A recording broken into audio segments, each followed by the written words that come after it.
from the Ticats Audio Network. This is ongoing coverage of the 2023 Grey Cup Festival leading up to the 110th Grey Cup in Hamilton.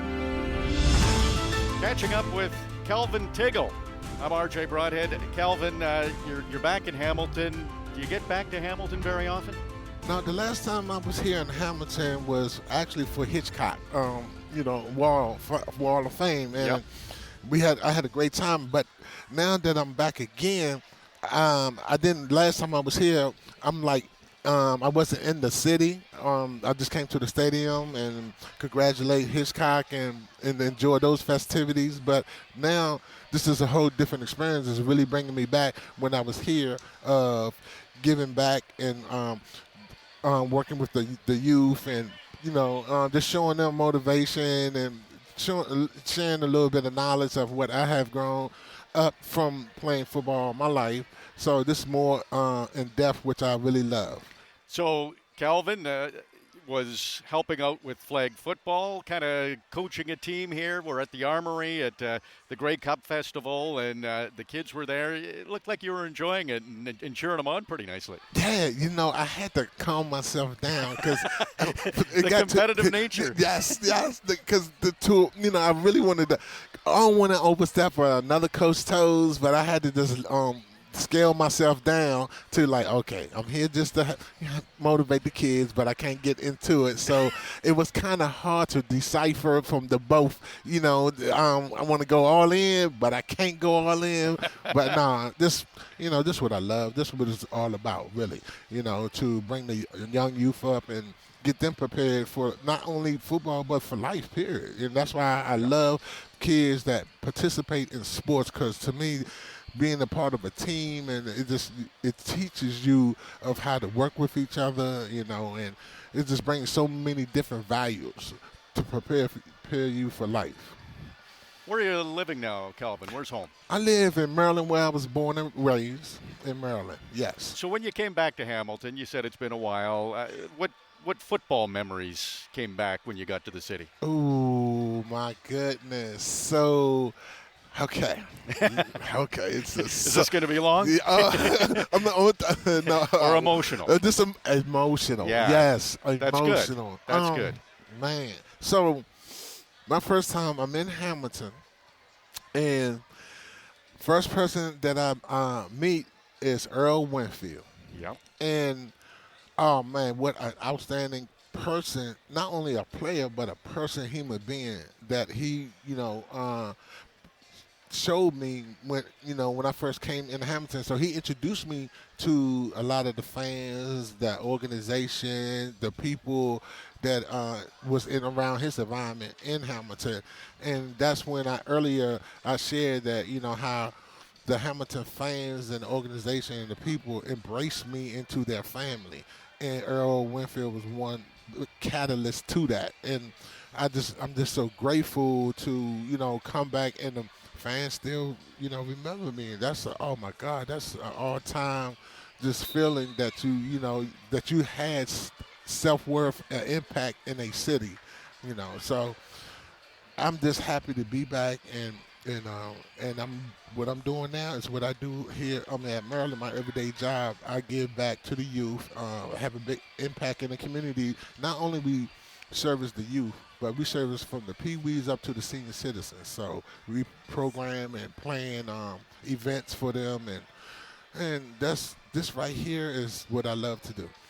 Giving back. And you're 13th all-time in the CFL in tackles. And I talk to Simone Lawrence about it all the time. He loves to say Hamilton loves the defense. It's all about defense. Did you find that when you were here? You mentioned Earl Winfield kind of indoctrinated you into the city and the fan base, but with some great plays on defense, did you feel that love from the crowd? Oh my goodness, yes. And you know what? And to kind of go back to your question, Hamilton, as far as when you alluded to defense, Hamilton is like, to me, when I first arrived, it's like a steel city, that hardcore blue-collar city, which to me is exemplify nothing but toughness.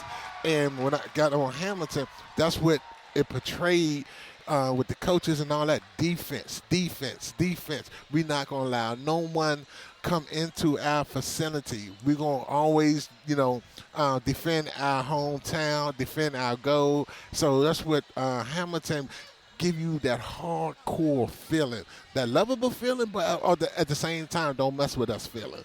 And that's what, that I can also remember the toughest and hardest and the wonderful times that the year we went 2-16, our defense still stuck together. The whole team stuck together, but our defense, we geared ourselves to go out there and give it our all. So your question about the plays and that year, the 2-16, the toughest time to me was one of our best times because that brought us together tighter. Interesting. And you won the Grey Cup in 1999. You were the most outstanding defensive player in that game. A lot of good defensive players on that team. Was that a pretty special defense that year? My goodness. They shared this story earlier, but we talked about Mike Mariella and Hitchcock and Joe Moffett and myself. We was talking about this earlier, that our team was nobody was selfish. So, yes, I got Defensive Player of the Year because of Mike Campbell, because of Mike Philbrick, because of the other linemen that I can't remember their name right now, but that sacrificed themselves to make sure that I can, go and make a play. That right there was made our defense so special. They did stunts. We created stunts.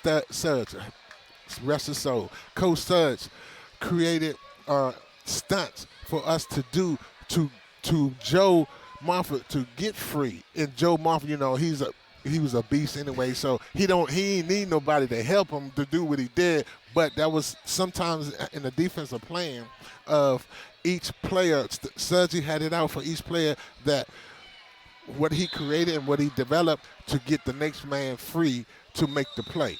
And that's our defense. Nobody didn't, how can I say this? Nobody didn't want to outshine anybody else.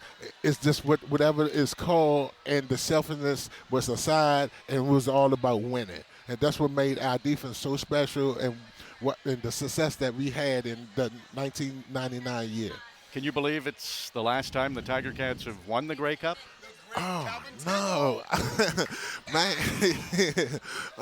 Man, that's a long, now think about it. Been to the Grey Cup many times, but haven't been able to win it since 1999. What would you say to the guys about what it takes? Is there anything in your mind that makes a championship team special? Stick together, stay together. Like we was talking about earlier, that year, we went 2-16, but the following year we got better, and the following year we got better. Learn from your mistakes.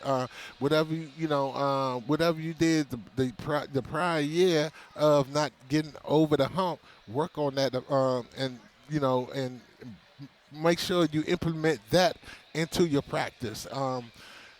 But the biggest thing that I could really just say, just stick together, never give up, and believe in each other, and just go out there and give it 100%, because that hump that's keep holding you back, you eventually will get over it. Absolutely. Orlando Steinauer was on that team with you, right? Absolutely. Did you see him at that time? Did you ever think he's going to be a great head coach someday? Absolutely, because he was like a general in the DBs. I'm hearing Orlando in the back, yelling what they're going to do before they was going to do it. He was that, that machine, had that machine in his head, and he would communicate. We was talking also, share this, but our defense, we communicated with each other. We out there on the field saying, okay, stay inside. You play inside, I'm going to take over the top. And just because of the communication, elevated all of us. And Orlando was our commander in the back for the DBs and the safeties of yelling of what's coming and to prepare us to put us in a better position. Well, he's done a great job. He's a great motivator, and I really believe he's going to be the guy to get that Grey Cup back in Hamilton. You had 15 tackles in a game. Did you ever think that a record like that would be broken when Simone Lawrence got 17? You know, That one I thought would be safe. Yeah, right, exactly. Oh man, when that occurred, I was shocked myself when I heard it. And like you said, when I got a call say, Simone, this guy 17 tackles. I was like, what? You know how like on the inside you kind of mad, but at the same time, it's man, impressive. oh man, it's impressive, and he's a hell of a player and good. You know, it's all kudos to him for that. You know, but it's a milestone for someone to step over that milestone. You only can do nothing but congratulate that person. Well, Kelvin Tiggle, great to have you back in Hamilton. You were a big part of a lot of teams, especially the last Grey Cup winning team in 1999. Thanks for talking to the Ticats Audio Network. Oh, thank you for having me. I appreciate everything. Thanks for listening to the Ticats Audio Network.